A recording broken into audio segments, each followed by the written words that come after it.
Hello guys, welcome back to my channel Here Repository by SR Tomar. Today we will discuss about reading and reflecting on the text.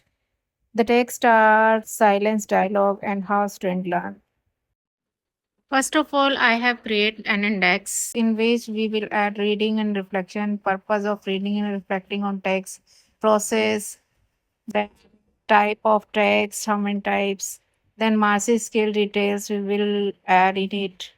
After that, we will do a critical appreciation of the given text. Then we will write meaning, aspects, and strategies of reading comprehensions. After that, we will do a critical thinking of the given text and then write some benefits of reading, and we will end it with the reflection of the given text. Here are some objectives of this practical. It will develop a proficiency in reading, reflecting, and responding. It enhance your creative and critical thinking. By doing this, we will be able to reflect on the given text. We will understand metacognitive process. We will understand the strategies, and we will develop a good reading skills after that. Reading and reflection are the essential skills in human life. It is a lifelong process. It will develop a meaningful interaction and language skills also. Now it comes to the meaning of reading, and we will understand the meaning of reading by two definitions. Anderson define करते हैं reading को कि ये एक ऐसा process है जिसमें हम रिटन टेक्स्ट से कुछ मीनिंग कंस्ट्रक्ट करते हैं। ये कॉम्प्लेक्स स्किल है जिसमें हम कोऑर्डिनेशन बनाते हैं डिफरेंट इंटर रिलेटेड सोर्सेज से जहाँ से हमने इंफॉर्मेशन ली है। एंड विक्सन कहते हैं कि ये एक डायनामिक प्रोसेस है जिसमें कि रीडर के पास कुछ एग्जिस्टिंग नॉलेज होती है और वो कुछ जो टेक्स्ट पढ़ रहा है उससे कुछ इन्फॉर्मेशन गैदर करता है और जिस कॉन्टेक्स्ट में पढ़ रहा है, जिस सिचुएशन के कॉन्टेक्स्ट में पढ़ रहा है, उससे इन्फॉर्मेशन गैदर करता है। ये इसका dynamic process. Now we come to the purpose of reading and reflection on text.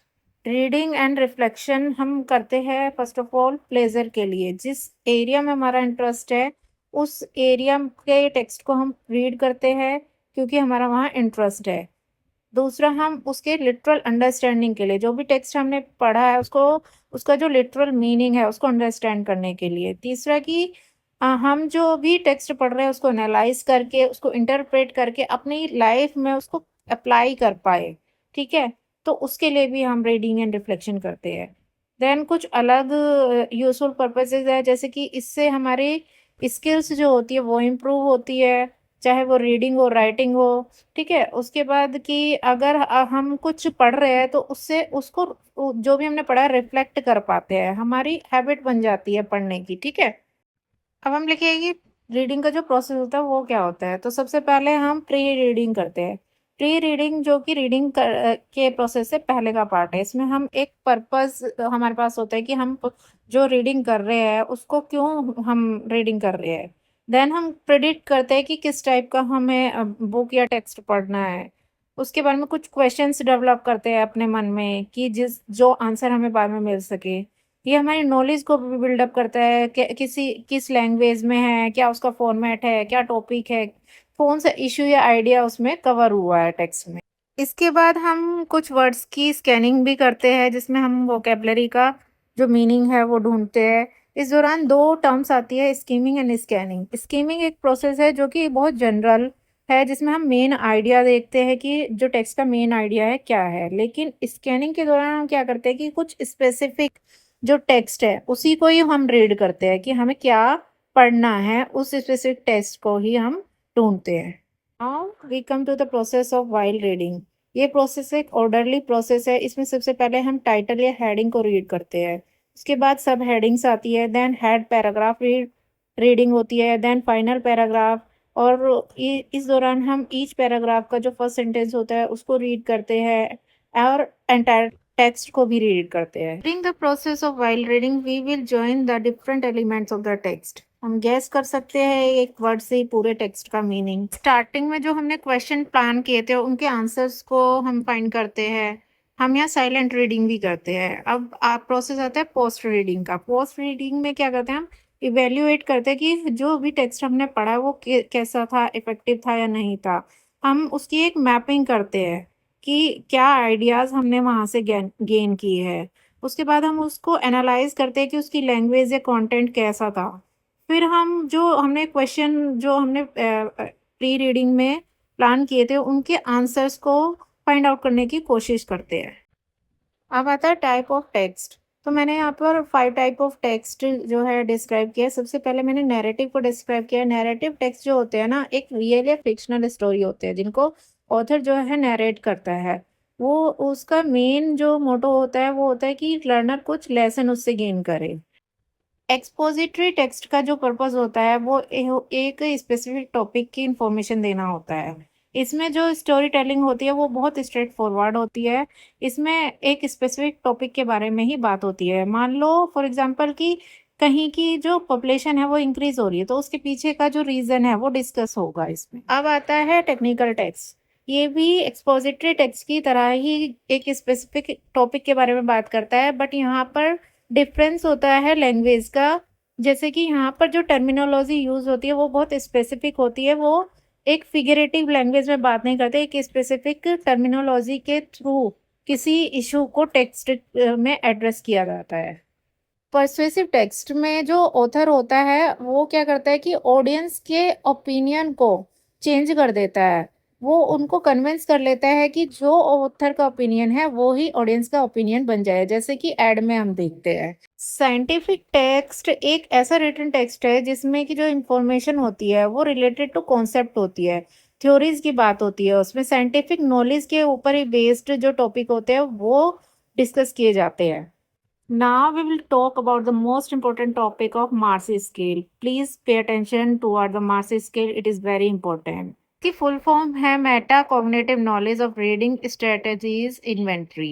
ये मेजर करता है स्टूडेंट की नॉलेज को और उन स्ट्रेटजीज को जो कि स्टूडेंट ने अप्लाई की थी एकेडमिक और स्कूल रिलेटेड टेक्स्ट को पढ़ने के ड्यूरेशन में।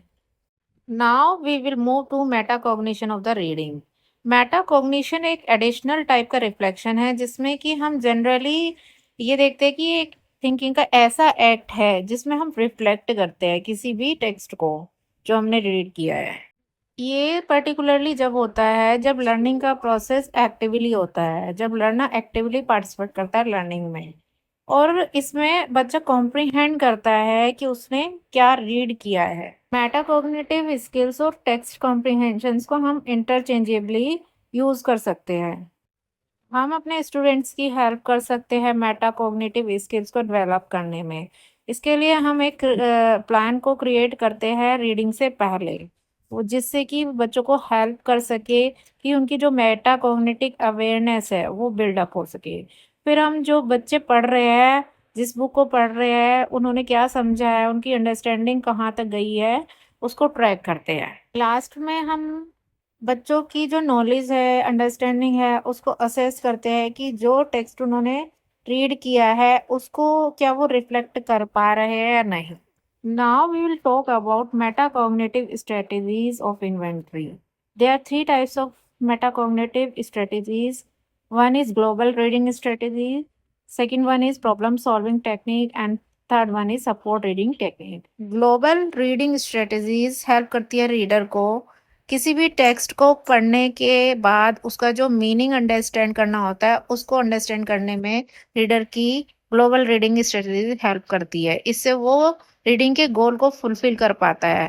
देन प्रॉब्लम सॉल्विंग टेक्निक किसी रीडर को हेल्प करती है कि अगर कोई भी इशू या प्रॉब्लम वो फेस कर रहा है उसको रीड करने में, तो वो उन इश्यूज को इन टेक्निक की हेल्प से सोल्व कर पाता है। देन सपोर्टिंग रीडिंग टेक्निक्स जो होती है वो हेल्प करती है किसी भी लर्नर को रीड करते वक्त कि बाय यूजिंग नोट्स या रेफरेंसेस, जैसे कुछ अलग से वो रेफरेंस को यूज कर रहा है तो इसकी हेल्प से वो उसको कॉम्प्रिहेंड कर पाता है।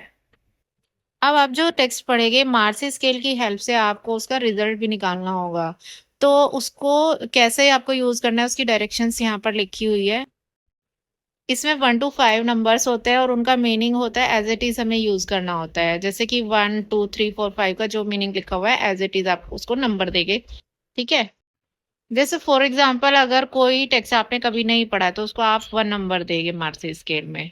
तो ये जो है मेरे first text the silent dialogue का मार्सी स्केल इन्वेंट्री है। आप देख सकते हैं इसको, मैंने कुछ क्वेश्चंस इसमें रखे हैं, जैसे ग्लोबल टेक्निक में मैंने यूज किया I have a purpose in mind when I read. ऐसे सपोर्टिंग में मैंने यूज किया है I take notes while reading to help me understand what I read. Global में मैंने यूज किया है कि I think about what I think what I know to help me understand what I read. तो इस type से अलग अलग जो है इन्वेंटरीज के जो क्वेश्चंस होते हैं वो डेवलप करके उनकी जो है रेटिंग आपको 1 to 5 में डालनी होती है। ये जो है प्रोसेस लिखा हुआ है कैसे आपको उसको सॉल्व करना है। ठीक है, पहले आपको उसकी नंबरिंग दे देनी है कि अलग अलग क्वेश्चन में कैसे कैसे आपको रेटिंग देनी है। देन सब हर एक टाइप का जो भी क्वेश्चन है उसको अलग कॉलम में लिख के उनके जो रेटिंग है उन सबको ऐड करके टोटल जो होता है उसको उस अलग से टोटल निकालेंगे और अलग अलग कॉलम का ओवरऑल भी निकालेंगे। उसका फिर मीन निकालेंगे, एवरेज जो होता है। ठीक है, जो दोनों जो आपके टेक्स्ट है दोनों का अलग अलग से निकाल के बाद में आपको उन्हें एक हायर मीडियम और लोअर में उनको डिवाइड कर देना होता है। जैसे कि 3.5 जो होता है वो हायर का होता है, 2.5 से 3.4 मीडियम आएगा और 2.4 या उससे नीचे वो लोअर होगा। Now we will talk about the silence dialogue which is written by Lisa डेल्पिट।